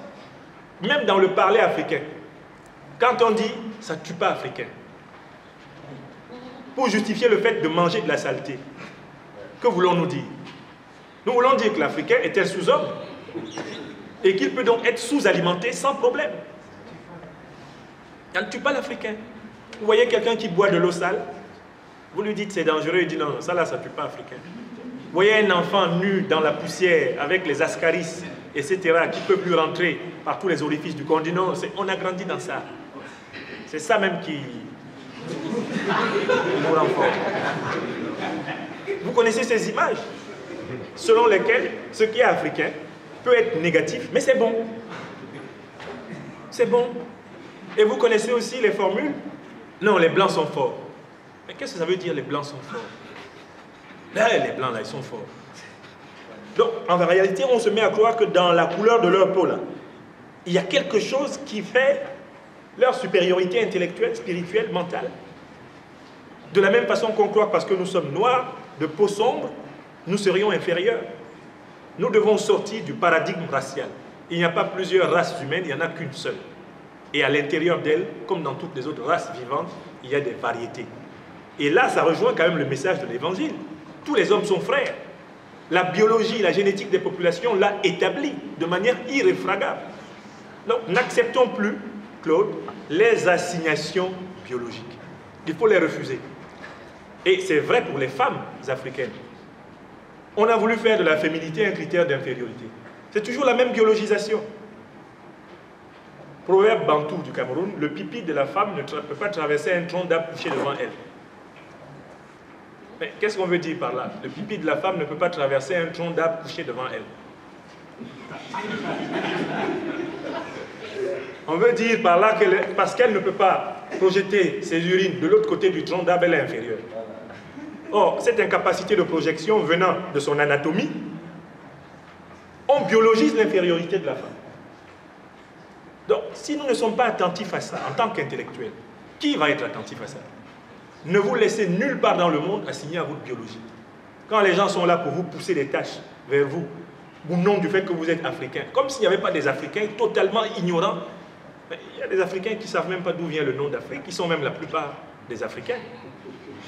La plupart des Africains ne savent pas d'où vient le nom d'Afrique. Ils ne savent même pas ce que ça veut dire. Ils ne savent même pas qui a créé ça. Mais ils sont fiers d'être africains. Tu ne sais pas qui a créé un mot, tu es fier de ça. Donc on t'insulte et tu es fier d'une insulte. Voilà ce que ma conférence a voulu éveiller en vous. C'est que nous devons créer l'avenir de notre sous-continent. Nous sommes responsables. Nous sommes responsables de l'image de nous-mêmes que nous allons donner au monde.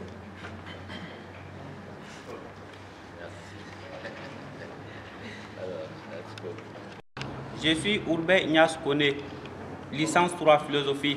Ignace. Oui, je remercie le professeur pour son exposé. Ma première question porte sur l'exposé des fausses conceptions qui peuvent découler de l'emploi même du terme de civilisation. Donc vous avez eu à dire que aucune civilisation ne s'est élaborée exclusivement des autres civilisations, c'est-à-dire chaque civilisation a quelque chose, un aspect des autres civilisations. Donc nous sommes aujourd'hui sans savoir l'influence qu'a eu la mondialisation sur la civilisation africaine. Donc ma question est de savoir toutefois s'il faut promouvoir un nihilisme de la mondialisation pour sauvegarder l'authenticité de la civilisation africaine, ou bien si toutefois il faut mener une conciliation entre ces deux concepts. La deuxième question porte sur les perspectives qui peuvent être mises en place pour l'élaboration d'une civilisation africaine. Donc j'aimerais savoir si toutefois des perspectives sont envisageables pour pouvoir maintenir vraiment une authenticité de la civilisation africaine. Si oui, quelles sont ces perspectives? Sinon, pourquoi? Merci. Donc, vous avez Judé Sogoba, Master Philo. Judé, c'est ça? Non, Judé Sogoba. Judé? Oui. Ah oui. Judé Sogoba. Merci pour l'exposé. Donc, ça a vraiment réveillé beaucoup de choses en nous. Donc, ça va nous servir à beaucoup de choses. Donc, et au début de la conférence, vous avez dit que nous devons tout faire pour ne pas retomber dans les différentes appellations, par exemple le panafricanisme, après le panafricanisme, Afrique d'abord, et la négritude, etc., etc. Mais la question que j'ai, c'est de vous demander, selon vous, quel genre d'activité ou bien quel nom on peut avoir aujourd'hui pour effacer ce nom africain. Par exemple, même quand on continue à dire, par exemple, il y a l'UE, l'Union européenne, on a parlé, nos grands intellectuels se sont réunis, bon, je vais dire comme ça, entre guillemets, l'UA, l'Union africaine, une manière de dire l'Union des sombres. Alors, qu'est-ce qu'il faut faire pour dire non à cela? Ensuite, et la deuxième question, c'est la suivante. Vous avez posé la question si on peut avoir encore une civilisation morale. Parce que les autres civilisations, chaque fois qu'on dit bon, la civilisation africaine, on se dit que cette civilisation elle est supérieure par rapport aux autres civilisations. Est-ce qu'il faut une introspection pour que nous ayons une civilisation morale, ou bien est-ce qu'il faut faire quoi? Merci. Merci bien. Merci de votre question. Donc, Ignace Ouroubé-Koné, le rapport entre mondialisation et civilisation. Est-ce que la solution serait d'abord dans le nihilisme? Bon, alors Ignace, donc je vais recommencer l'explication de cette affaire. Je vous ai dit qu'il y avait donc deux mondialisations au moins. Il y a une mondialisation destructrice, celle qui détruit l'écosystème, l'environnement, au nom du profit, celle qui déplace les usines pour aller faire travailler des ouvriers moins chers d'un bout du monde à un autre afin d'augmenter les profits des capitalistes, celle qui uniformise les cultures pour les rendre efficaces et performantes selon les critères, bien sûr, du capitalisme. Cette mondialisation est une mondialisation négative parce que c'est une mondialisation de la pauvreté, une mondialisation de la violence et de la destruction. Mais il y a une autre mondialisation qui, quant à elle, est à la fois nécessaire et souhaitable. C'est l'ouverture de toutes les sociétés les unes sur les autres et la construction de ce qu'on appelle le village planétaire. Donc, cette mondialisation permet de plus grandes interactions entre les sociétés humaines, des plus grands échanges culturels, des partenariats économiques gagnant-gagnant et innovants. Cette mondialisation permet aussi une normalisation des règles du droit international, favorisant effectivement la paix entre les nations. Cette mondialisation constructive ne peut être que souhaitable, Ignace.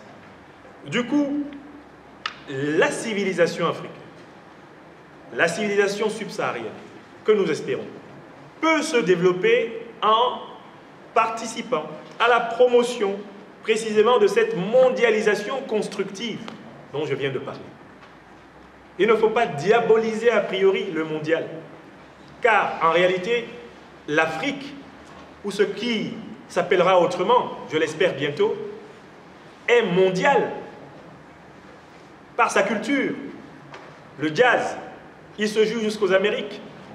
Les religions traditionnelles de ce continent, on les retrouve aux Antilles, on les retrouve au Brésil, on les retrouve jusque dans le sud de l'Inde avec les Dravidiens, et même les aborigènes d'Australie, et les Polynésiens et les Papous de Nouvelle-Guinée continuent de perpétuer des traditions de ce continent. Donc, ce continent a un potentiel de déploiement d'une culture fraternelle, écologique, solidaire, originale, à l'échelle mondiale. Il s'ensuit qu'il ne faut surtout pas se retirer de la mondialisation. Et il faut accompagner la deuxième forme, celle que j'ai appelée la forme constructive. Le nihilisme n'a jamais été une solution, si ce n'est une manière de dépasser résolument ce qui nous retarde. Alors, cette notion d'authenticité, Ignace, je pense qu'il faut s'en méfier. Parce que l'authenticité, c'est l'un de ces discours qui, en Afrique, a confiné la culture, justement, à la biologie. Le discours de l'authenticité cache souvent le discours de l'identité exclusive. Comme si ce qui était africain ne pouvait être assumé et vécu que par quelqu'un qui serait noir. J'insiste pour dire que ce qui est authentiquement africain peut être parfaitement universel. C'est-à-dire qu'il faut justement travailler à ce que ce qui est produit culturellement ici, philosophie, œuvres d'art, objets techniques, doctrines économiques, tout ce que vous voulez, les théories scientifiques, il faut que tout cela soit de nature à entrer dans la grande compétition positive des idées et des choses avec succès. Donc il faut que ce qui est subsaharien, que ce qui vient d'ici soit susceptible de pouvoir justement par sa qualité s'imposer ailleurs. Donc l'authenticité ne doit surtout pas être un frein à l'autonomie et à l'ouverture à l'autre. J'en viens aux questions que nous allons poser pour finir. Judée. Alors, effacer le nom, ce sont des processus politiques. Ce sont les changements. Alors, il faut une réforme de l'éducation. S'il n'y a pas une réforme de l'éducation, il n'y aura pas un leadership africain ou subsaharien nouveau capable de porter le désir de transformation symbolique des institutions continentales.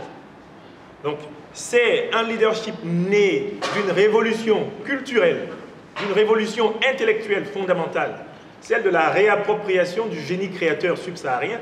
C'est elle qui va promouvoir dans les institutions, la réforme de la manière de dire qui nous sommes et de nous présenter devant les autres. J'insiste pour qu'il soit important que l'homme subsaharien se présente à la face du monde d'abord comme un homme et refuse les assignations à la biologie, au genre, à l'ethnie, à la tribu, à la langue, à la religion, qui préparent souvent les exclusions. La deuxième question, c'est la question de la civilisation morale. Eh bien, il y a une piste qui nous est donnée justement par Ampateba. Ampateba nous dit que l'homme naît avec des puissances qui lui sont transmises par l'acte créateur, et ces puissances, à l'origine, sont dans un état chaotique, dans un état désordonné. Qu'est-ce que c'est que bâtir un homme, hominiser un homme? C'est lui transmettre une initiation, c'est-à-dire la connaissance de ses états intérieurs, de ses états extérieurs et du monde extérieur. Il doit se connaître en tant que corps, se connaître en tant qu'âme et se connaître en tant qu'esprit, afin de pouvoir entrer en harmonie avec la société humaine et au sein de cette société humaine, pouvoir être en harmonie avec le cosmos. Donc en fait, il s'agit d'une réforme du système d'éducation. J'ai cité la pyramide des êtres, telle que la tradition Peul et Bambara les décrit. Soyons honnêtes, moi j'expliquais à mes étudiants tout à l'heure que je suis encore en bonne partie un analphabète végétal. Je marche parmi les végétaux en Afrique, dont la plupart, je ne suis pas encore capable de les nommer, et j'estime que c'est grave. Comment peut-on vivre dans un environnement qu'on ne connaît pas et être chargé de le transformer? Donc, nous avons la pyramide des êtres, les êtres inanimés. Il faut les connaître. Les êtres animés immobiles, il faut les connaître.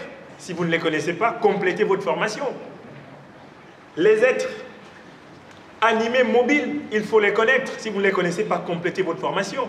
Et maintenant, allons dans l'intériorité.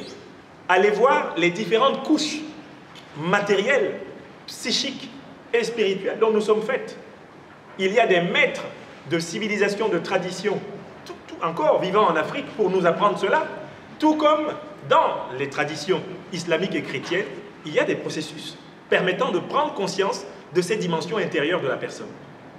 Donc je dis que pour qu'il y ait une civilisation morale, il ne faut pas des réformes cosmétiques, des réformes artificielles. Ce qu'il faut, c'est qu'il y ait une réforme profonde des modèles d'éducation qui puisse produire cette harmonie intérieure, sociale et cosmique, qui fera de cette civilisation un exemple pour le monde. Voilà les réponses qu'il me plaît d'adresser aux questions que vous m'avez posées. Je vous en remercie infiniment. Je dis merci à toute l'université de Rouen avec laquelle, vous savez, nous avons une convention. L'an dernier, je suis allé renouveler cette convention-là et ils ont plus d'expérience et donc ils peuvent nous accompagner sur bien des points, sur la bibliothèque, l'enseignement comme il le fait. C'est un professeur qui a donné son cours, donc c'est bon. Le fait d'entendre des professeurs aussi de ce genre réveille en vous quelque chose. On espère qu'on aura des professeurs de ce genre plus tard. Et puis, peut-être, même s'ils ne changent pas le nom africain, ils changeront. C'est ce qui est important, ils changeront l'Afrique. Je confesse que c'est en 2001 que j'ai connu vraiment le sens du mot africain. En 2001, donc c'est pas tellement... Et là, c'était au cours d'un premier colloque, le premier grand colloque international sur Saint-Augustin. C'était à Alger et à Annaba. Et donc, animé surtout par la Suisse. Et il y avait des experts du monde entier sur un problème qui se passait en Afrique. Et il y avait quelques Africains, mais il n'y avait que 3 Africains. Enfin, 3 Noirs. 3 Noirs. Il y avait beaucoup d'Africains, mais il y avait 3 Noirs. Un Noir qui venait directement de l'Afrique subsaharienne, et c'était moi. Et il y avait 2 qui venaient de l'Occident, un qui était à la radio, le Père Ballon, Radio Vatican, et un autre qui faisait des études sur Saint-Augustin. Donc, c'était les 3 représentants du continent. Et alors, j'ai découvert le nom par les études, on devait faire des choses, le nom africain. Comme le professeur l'a expliqué, c'est vrai que ça décrit la peau, quoi. C'est noir, c'est ce que ça signifie, mais ça a été donné d'abord à l'Afrique du Nord, là, la Tunisie, il y avait même, et puis c'est ce qui a été généralisé. À l'époque, c'était un nom innocent. Ce n'est pas mauvais être africain, être appelé africain, parce que les Africains d'alors, il y en a qui se sont illustrés et qui ont développé la science occidentale. Appelé de Mador, c'était un homme de science, un génie auquel tout le monde se référait dans l'Empire romain. Et ils ont développé la littérature latine. Maxime de Mador, c'était des grands de l'époque. Et Saint-Augustin que nous connaissons. Mais Saint-Augustin, c'est l'Africain qui a eu une grande influence universelle sur tous les plans. Donc ce sont des Africains qui se sont illustrés quand même comme des hommes de science et des hommes valeureux. À l'époque, ce n'était pas négatif. La déviation du thème est venue après par plusieurs circonstances. Et il appartient à nous de remonter cela. Voilà donc, merci à vous tous et puis je vous encourage à aller toujours à la quête du savoir. Vous savez que c'est notre programme de cette année, à la quête du savoir, et c'est par des moments comme ça aussi que nous sommes plus engagés à aller à la quête du savoir. Je vous remercie, professeur, et nous remercions toute l'Université de Rouen. Merci. Merci, Monsieur le Président. Merci beaucoup. Voilà.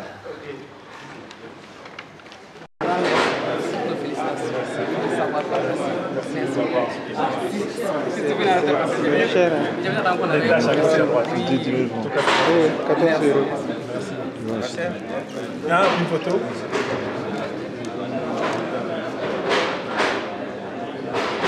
Super. C'est ok.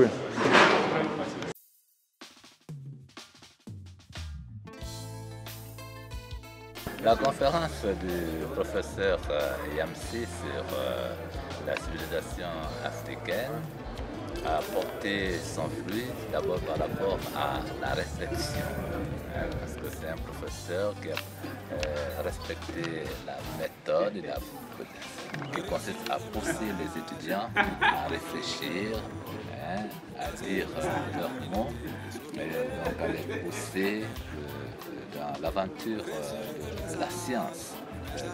Et donc, en aidant à voir dans quel sens on peut parler de civilisation africaine. Il a beaucoup insisté sur le nom d'Africain lié à la peau. Et lui, il aimerait que les Africains puissent mettre de l'énergie, mettre de la valeur à ce nom-là. Puisque c'est venu de l'Afrique, les autres noms sont des noms comme l'Europe liés à des déesses. L'Amérique, c'est lié à un explorateur, Amerigo, l'Éthiopie. Et donc, de ce point de vue-là, au point de vue où il a aidé les étudiants à pousser leur réflexion pour voir plus comment les Africains peuvent affirmer leur savoir dans le monde, et bien c'est une bonne chose. Depuis l'Antiquité, les Africains, on a eu de grands hommes. En Afrique du Nord, on a appelé de Mador, Saint-Augustin, et puis dans l'Afrique moderne, Cheikh Anta Diop. Ce sont des Africains qui ont convaincu que les Africains peuvent avoir une pensée efficace, profonde. Et donc, il reste à la nouvelle génération aussi de continuer dans ce sens-là. J'apprécie énormément cette conférence donnée par le professeur Niamsi. Et j'estime que c'est de tels discours que l'Afrique a besoin. Il ne s'agit pas de s'affirmer africain, mais on s'affirme par rapport à quoi et pour quel motif. Si lui, en tant qu'Africain, il a une place en Europe aujourd'hui, il peut côtoyer les grands intellectuels de l'Europe parce qu'il a fait une révolution intellectuelle. Et je pense que c'est de cela que les Africains ont besoin. Faire une révolution intellectuelle. Il ne s'agit pas de réclamer un passé qui ne nous apporte pas grand-chose. Mais qu'est-ce que l'Africain aujourd'hui peut apporter aux autres comme civilisation? C'est cela la vraie civilisation. Apporter aux autres ce qu'on a comme richesse. Et rentrer aussi dans la dynamique de ce que les autres peuvent nous apporter. C'est cela la civilisation. Et je pense que c'est ce que le professeur Niamsi a essayé de nous retracer dans sa conférence. Ne pas rester simplement dans cette fierté africaine, entre guillemets, mais penser plutôt une nouvelle politique de civilisation pour l'Afrique. Et c'est seulement de cette façon qu'on peut changer, sinon transformer cette mentalité africaine. Ces mots africains, il a bien dit dans sa conférence, nous a été attribués. Mais comment dépasser cela? C'est à nous de nous donner notre propre identité. Et c'est à nous d'imposer notre propre identité aux autres. Et c'est ce que je peux retenir d'essentiel de cette conférence, que j'ai énormément apprécié et que je félicite sincèrement le professeur Niamsi pour sa clarté d'esprit et surtout pour sa vision pour l'Afrique. Merci. La conférence s'est bien passée, j'ai suivi avec intérêt et attention l'intérêt. C'est une conférence qui est au cœur de l'actualité africaine en termes de pertinence. Parce que aujourd'hui, l'une des questions essentielles qui se pose effectivement, c'est lié aux Africains. C'est comment élaborer des catégories qui pourraient prendre en charge les réalités africaines, qui ne soient plus des catégories construites en dehors des Afriques et des Africains, imposées aux Africains, voilà. Mais essentiellement, c'est-à-dire que développer un savoir endogène par rapport à l'Afrique. Parce que pendant très longtemps, effectivement, nous avons été submergés voilà, par les connaissances ou les idées et catégories venues d'ailleurs. Donc cette problématique se pose depuis très longtemps et comme le professeur l'a dit, depuis les Ampateba, depuis les Cheikh Anta Diop, c'est cette bataille-là, effectivement. Comment faire de sorte que nous partons du savoir endogène de chez nous, voilà, et chercher à retrouver, n'est-ce pas, dans nos cultures, dans notre passé, ce qui pourrait être source d'inspiration pour la résolution des problèmes de chez nous aujourd'hui. Donc l'Afrique est essentiellement confrontée à une question de source d'inspiration, n'est-ce pas, et de pensée productrice pour résoudre les problèmes auxquels nous sommes confrontés. Donc je crois que le professeur était vraiment sérieux dans la pertinence des idées aujourd'hui dont l'Afrique en a besoin. Comment refonder, n'est-ce pas, nos idées, nos philosophies, nos modes d'être à partir des problèmes africains et saisir, n'est-ce pas, chercher à résoudre ces problèmes-là à partir de nos réalités, sans que cela soit des préfabriqués ou des camisoles de force qui viennent toujours d'ailleurs. Donc je crois que le professeur, vraiment, sa conférence était très pertinente et qui va dans le sens de la résolution des problèmes auxquels les Africains sont confrontés. Voilà, je suis très satisfait de sa présentation. Okay. Merci. Merci beaucoup. Bon, votre impression seulement. Ah, d'accord. Comment vous avez trouvé la conférence? La conférence, oui. Elle a été parfaite, je dirais bien très parfaite, car le professeur nous a éclairé sur des questions aussi importantes que cela. Voilà, moi quand même je suis satisfait. Et déjà j'ai pris des notes et à la maison je ferai également d'autres recherches personnelles pour approfondir. Surtout, j'ai déjà son document, les 2 documents de Cheikh Anta Diop qui sont vraiment inspirés et qui inspirent beaucoup de chercheurs également. Voilà. Et la thématique a été très bien. La thématique a été très bien. Okay, merci. Voilà. Oui, bon, en fait, on trouve que la conférence est très bien passée. L'originalité est là. Et la logique, la cohérence avec un spécialiste comme ça.